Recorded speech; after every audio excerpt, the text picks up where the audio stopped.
Welcome to the Forward Miami Show. I'm your host, Damian Pardo, and today with me I have Aaron Bos-Lun, who is the Executive Director of Men for Choice and involved with the Victory Fund.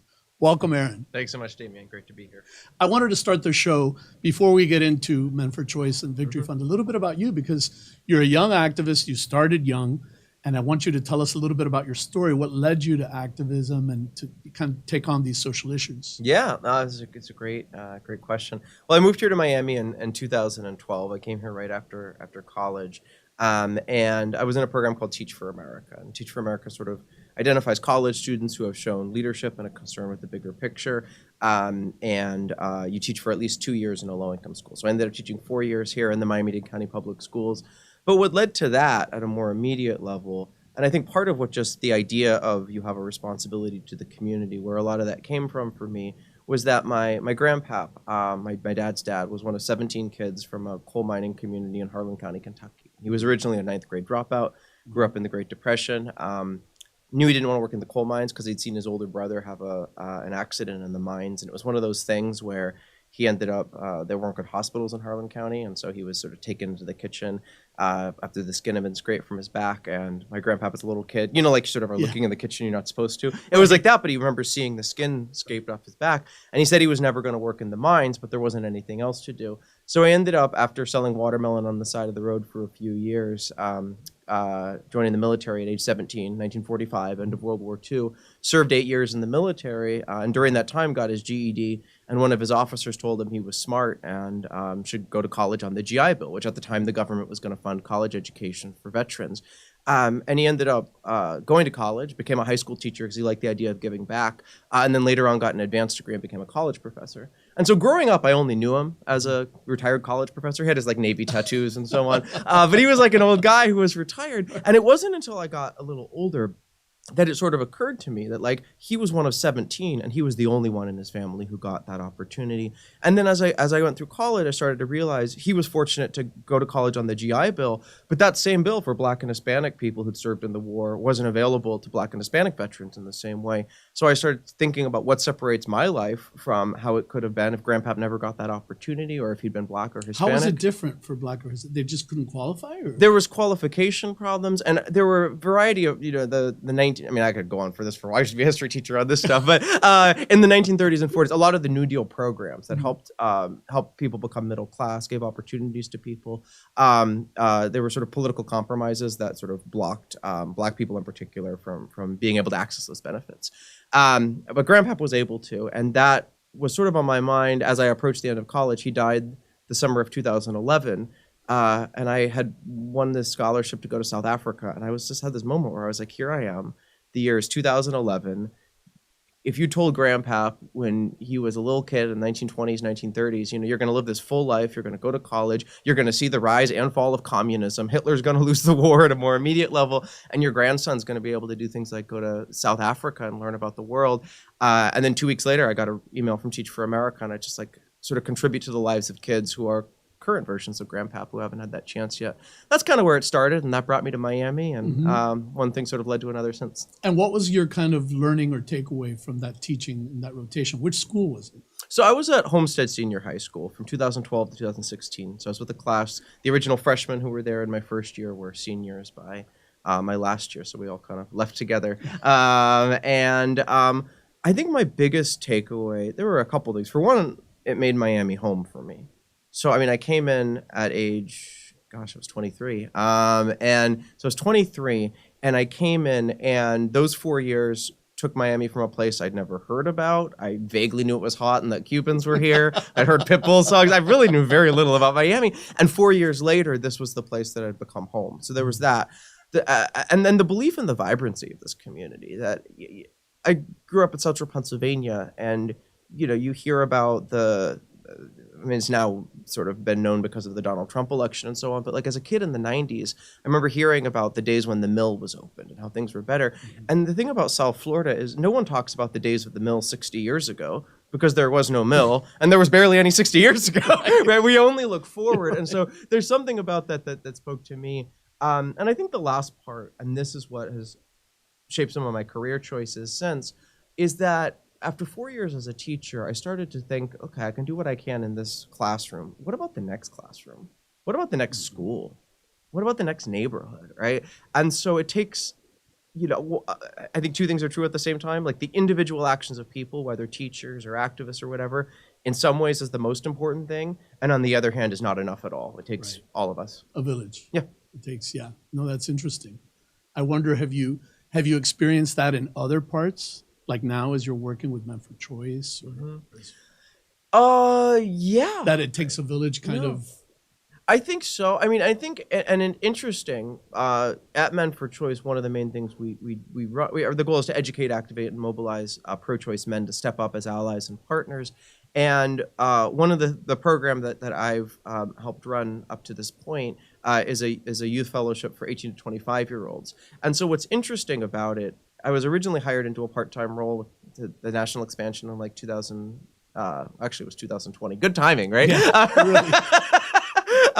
But we originally thought we were going to do a lot of digital organizing, and that was going to be the read to reach people. Mm-hmm. And what's interesting is because of the necessity of COVID and all that, we started using social media and Zoom and all this stuff. But we've ended up in this model that we've had some more experienced activists, people who have, in their 70s, who've been around active since before Roe was Roe, who fought for Roe, who have told us what they like about our model is that it's old school organizing. It's person to person and so on. And as we've gotten bigger, one of my favorite parts of it is that we bring in the fellows we've trained in our 10-week program who then peer coach and mentor the current fellows. And so that aspect of it's not enough for me to be enthusiastic or you to be enthusiastic, that it takes all of us doing our part. And then each of us reaches 4 or 5 people. And all of a sudden, you're talking about numbers in the hundreds or thousands as opposed to, the 7 people you or I might be able to reach. Right. Just in concept, I'm sure there are people thinking, well, why is this a male issue? I know there's a pretty easy response, but I think to them it's a little bit deeper in terms of why is it so important for a man to be vocal on this issue? Yeah. Well, I think about this 2 parts. On the one hand, and this is relevance to you and I, Damian, that you'll appreciate, is that for me, one of my first memories in politics was the 2004 presidential election. And I was 16 years old, I'm from a small town. George W. Bush was running for re-election as president of the United States. And I was 16 years old, never met a gay person, didn't know really anything. I had a vague idea that gay men got HIV and died of AIDS and couldn't have a family or a professional life. That was kind of my sense. And then the president of the United States ran for re-election, and one of the main things he was running on was to ban gay marriage constitutionally. And as a 16-year-old, I was kind of like, that's not going to work. That's not going to work. And over half the country agreed with him. And then in the coming years, over half of the states banned gay marriage. And what's I'm 34 now, is that I've seen the country change enormously on that point, where a huge amount of people are now in support of gay marriage. It's almost an accepted fact among a lot of people, not everyone, but a lot of people. And when I think back to 2004, the gays didn't change their mind since 2004, right? The gays were there all along. It was everyone else. So there's that allyship piece, and I think that's especially important for those of us who are LGBT. The other piece is that this is an issue that affects everyone, because it's not really, at the end of the day, about just restricting abortion. I mean, do you really think they passed the 6-week abortion ban and then Ron DeSantis is going to say, oh, all done, very happy with modern society now, right? It comes into the question of who's next. What other rights are they going to go after? If you can't control your own body and the state has the ability to tell you what to do with your body, what else can they do? In what way, if you're trying to plan a family, is your process of thinking about your future better with someone like Ted Cruz or Ron DeSantis as part of that decision? And so I think there's a broader piece about allyship that for me as a gay man is very important, because I've seen that work and people have stepped up for me, so I want to step up for others. I'm going to deviate half a second to talk about Republicans in South Florida. I think it's very interesting when I've talked to both parties, but obviously the Republican Party is the one leading on these issues in terms of restricting abortion. I haven't met one Republican South Florida representative that is in favor of these measures. Mm-hmm. They were perfectly fine with Roe v. Wade the way it stood. Why do you think this has become such an issue for what seems to be a minority of a political base? Well, I mean, I think for one, it's part of what makes Miami special is that we do have an open and accepting community, right? And it's like, a lot of Republicans here are pro-choice, pro-LGBT, would never think of stepping in that direction. I think there's two categories of people, and I think one of those is people, and it's a minority of people, but about 19% of people in the United States believe that abortion should be illegal in all situations. No exceptions for rape, no exceptions for incest, no exceptions for life of the mother.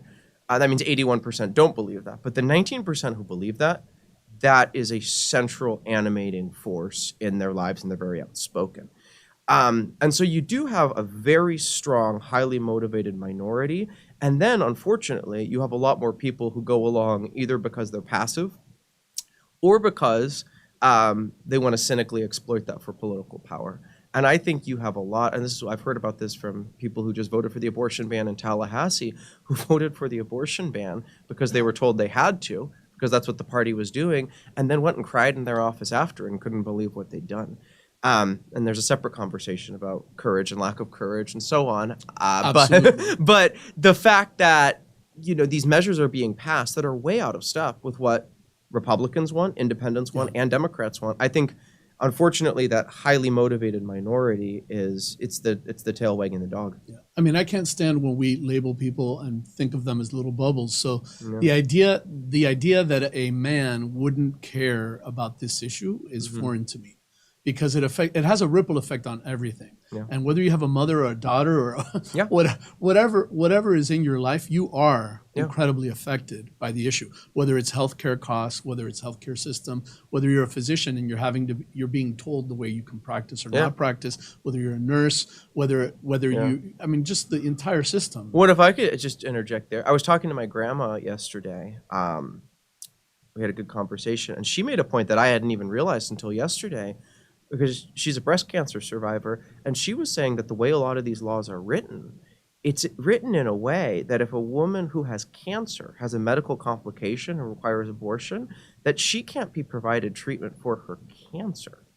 Wow. And just think about that.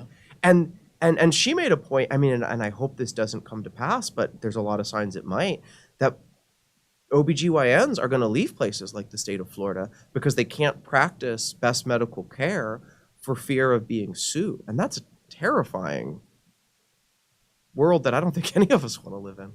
No, all the points you've made about government intrusion, about the freedom to make choices that affect your body and your life.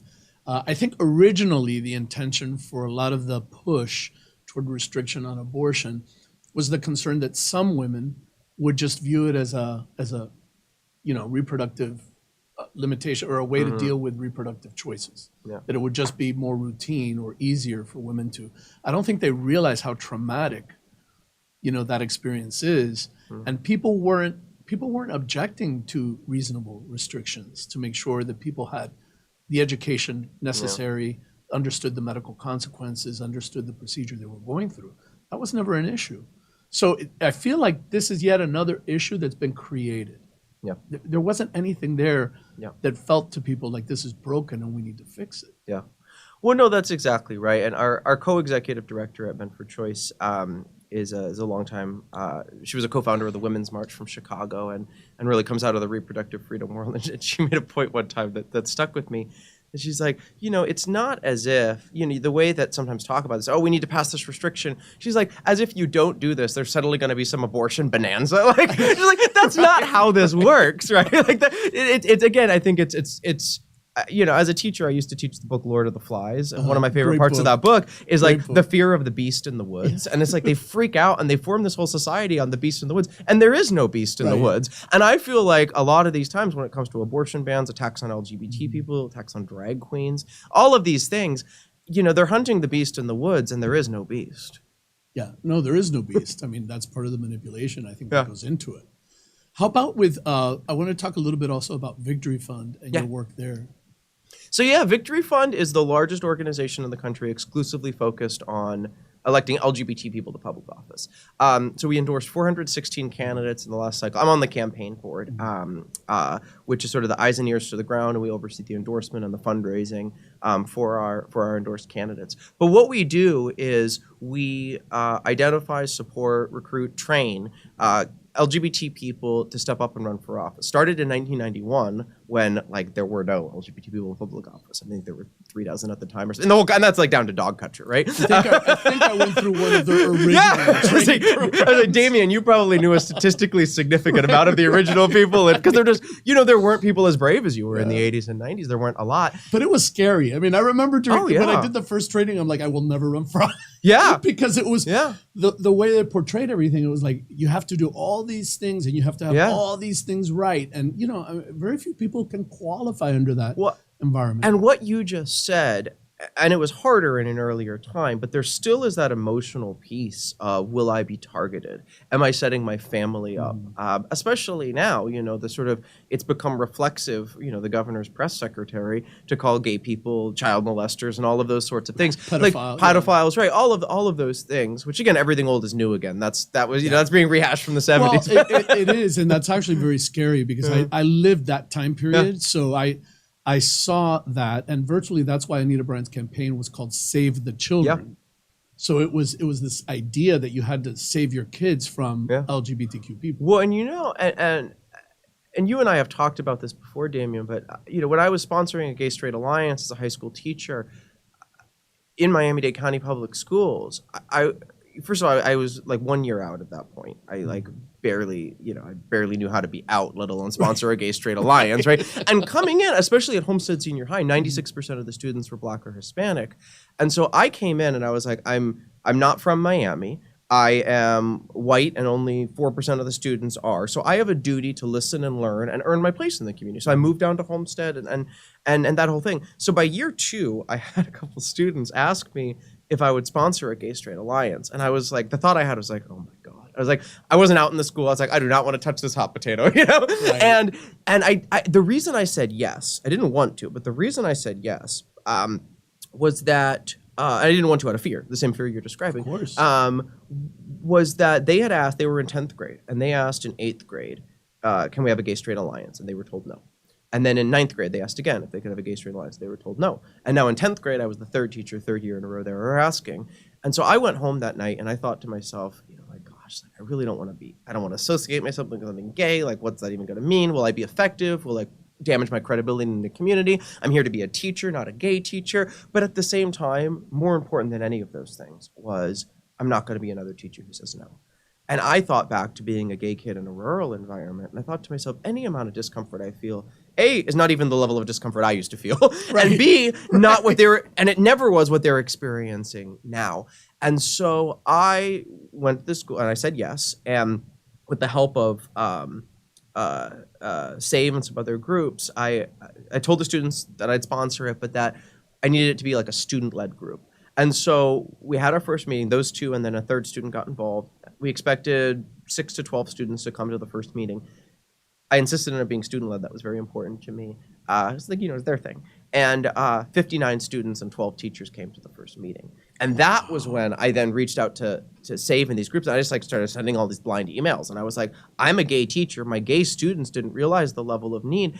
And what struck me as and then helped 5 other urban high schools start up student-led Gay Straight Alliances.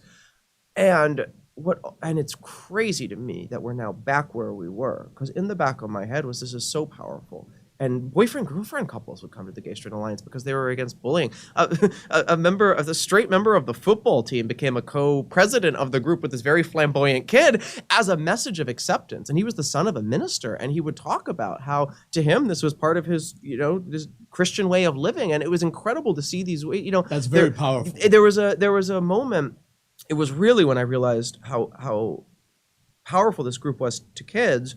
Was about the 10th week. There was a student who was an immigrant. He was Haitian, and he wanted to come to the meeting, and he wanted to have this. There was a thing we called the spotlight, speaking role, and he wanted the spotlight. And I was like, oh my God, this I'll call him Robert. His name wasn't Robert, but Robert's gonna come out, and that would explain why these things. It was very high achieving and all these things.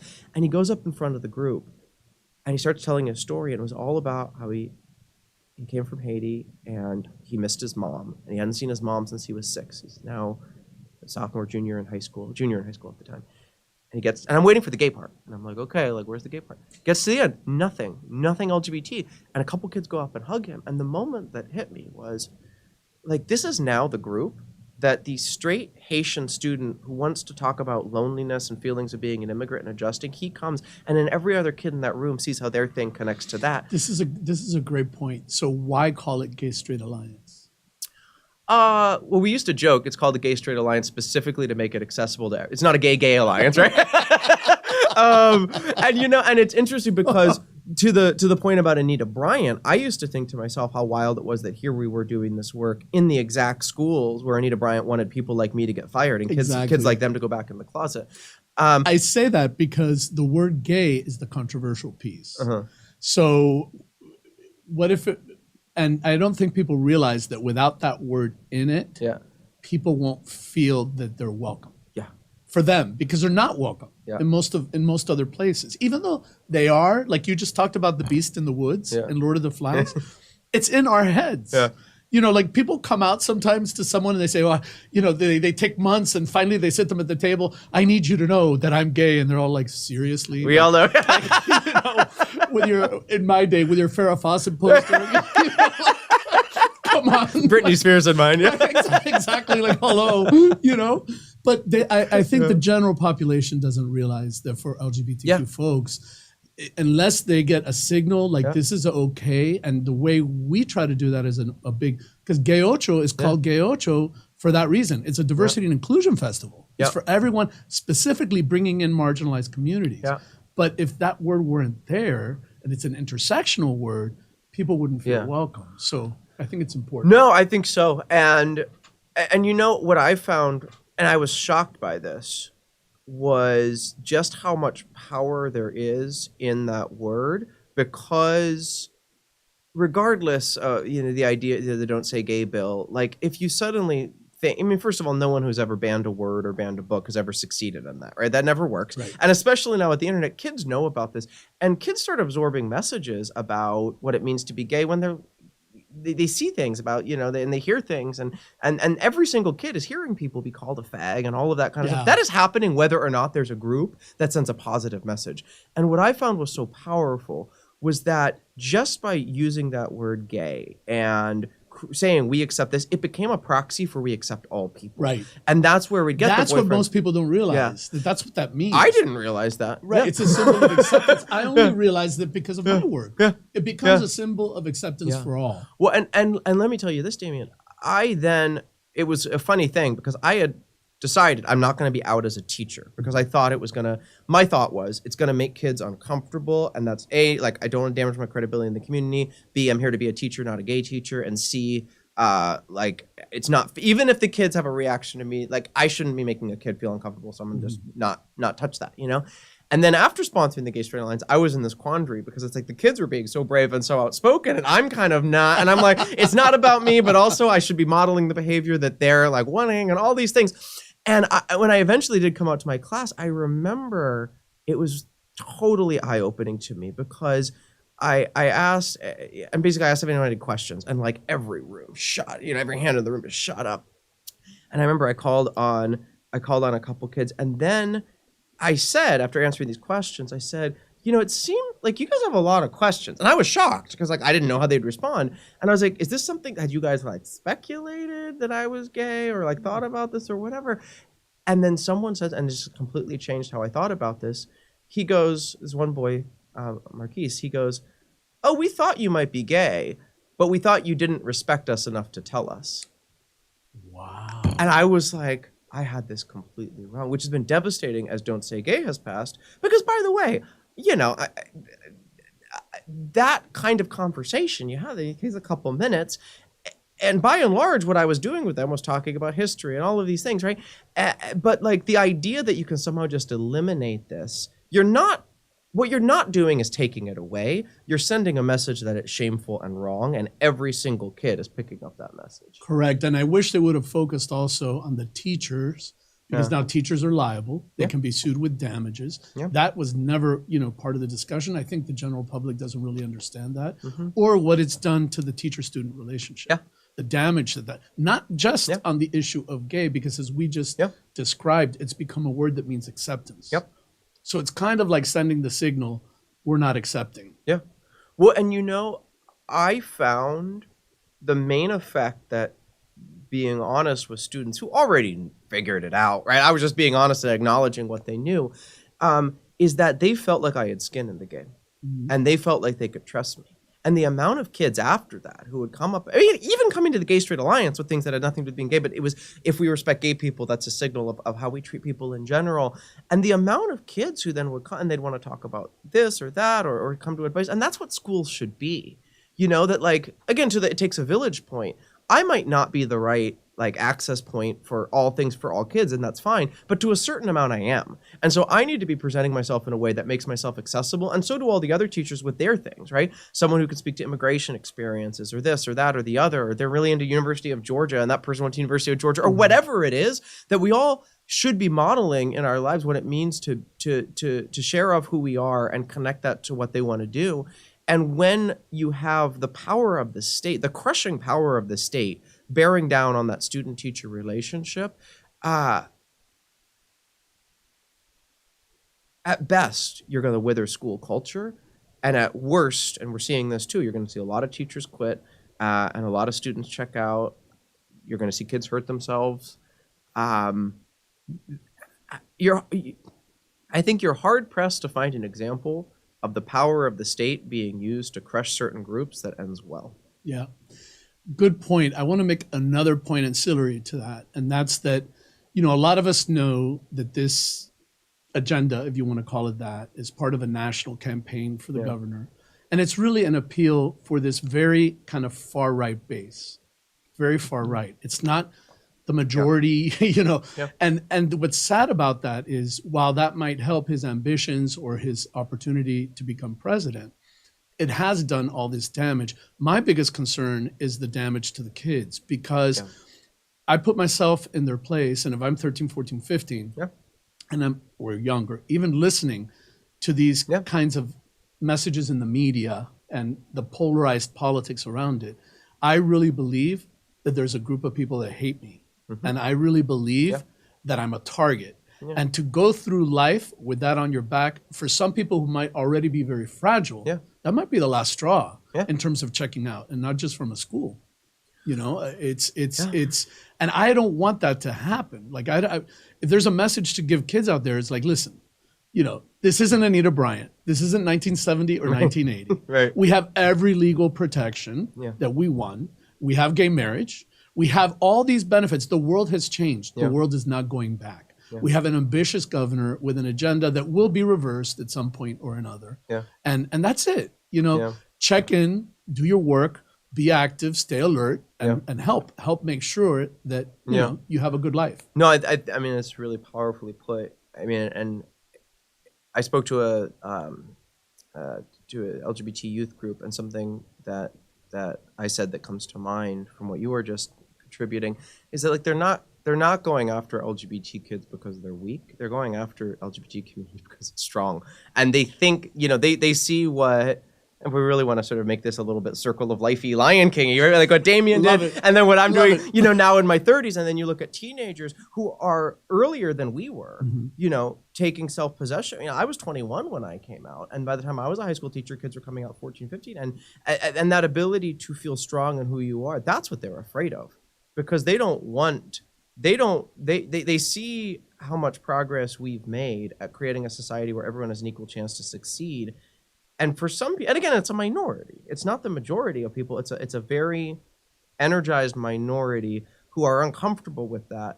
And these very attacks are a sign of the success the LGBT community has had and the fear they have of a generation not afraid of being who they are. Yeah, and also, I mean, I'm sure they've done the polling around this. They're picking issues that the general public aren't well educated on. We're a minority. We're, any minority, regardless whether you're, Hispanic, Cuban, Latino, Colombian, Black, Haitian, whatever minority, you're always going to be in a difficult position educating on your issues to the general population. That is the case for LGBTQ. So it's kind of easy to take that community and put it as, you know, the little shrimp on the hook for your national campaign, because the polling is going to show that you're going to gain support on the lack of education. So I think it's also incumbent upon us as LGBTQ people, Haitian, Cuban, whatever group you represent, to understand that you can't force legislation. You can't legislate the way people feel. At the end of the day, it's a vote. And before that vote comes education. We have to get our stories out. We have to help people understand what the issues are. And I think when people give it a chance and they just listen a little bit, they won't feel that way anymore. No, I think that's exactly right. I mean, that's what people like you have done so well over the years, and I've tried to do in my own way. Is put a human face on this, right? These are not the beasts in the woods. These are your neighbors, your friends, your sons, your daughters, your colleagues. That's right? great. What you just said, it's not the beast because at the end of all of this is fear. You know, their fear for their kids, the fear that somebody's trying to indoctrinate their child or give them curriculum to change. They want a conversation at home. They don't want a teacher having a conversation with their child about orientation or identity at the age of 8 or 7. And I don't know that anybody does. If what they were saying is true, I would be on board with it. Yes, exactly. So would I. I wouldn't want that either. No, so there's this huge vacuum, which I always call the middle. And then you have these two polarized, pieces of that. And the unfortunate thing is, like what you just said, if we were genuine in having these conversations as people, we would all be in the middle. Well, no, and that's one of the things I think in particular in South Florida that's really great is that, and I think it comes from, you know, immigrant community and large LGBT community and various things, you know, rapidly growing city, shared history that, you know, largely goes back 60 years, is that there is this comfort with difference here. Right, and we might have different views on taxation policy or this or that or different preferences, or you care more about this issue and I care more about this. But there is this general comfort with people who look different, act different, and we don't treat each other badly based on that. You know, maybe if someone cuts you off in traffic, you feel differently, but it's not on the basis of how you look or act. Right? And that's something I think that is really special, and part of why, you know, 11 years later I've made my life here is that to me this feels like what the United States should be in that sense of we can come together. And then we have forces in Tallahassee that are trying to drive us apart, and it's a test none of us wanted or asked for. I think it's one we're going to endure, but that basic openness and ability to create a community that all kinds of people have a stake in and create something bigger than the sum of its parts is exactly what I think makes us special and the spirit that these laws are going against. Absolutely right. Listen, I want to thank you. I told you our time goes by really quick. Thank you for the work that you're doing. Thank you for being so conscientious. It was very obvious how you hold people and students in high regard and the level at which you're interacting. So just thanks for all the work. Thank you. And to everyone out there, thank you for joining the Forward Miami show. We'll see you again next week.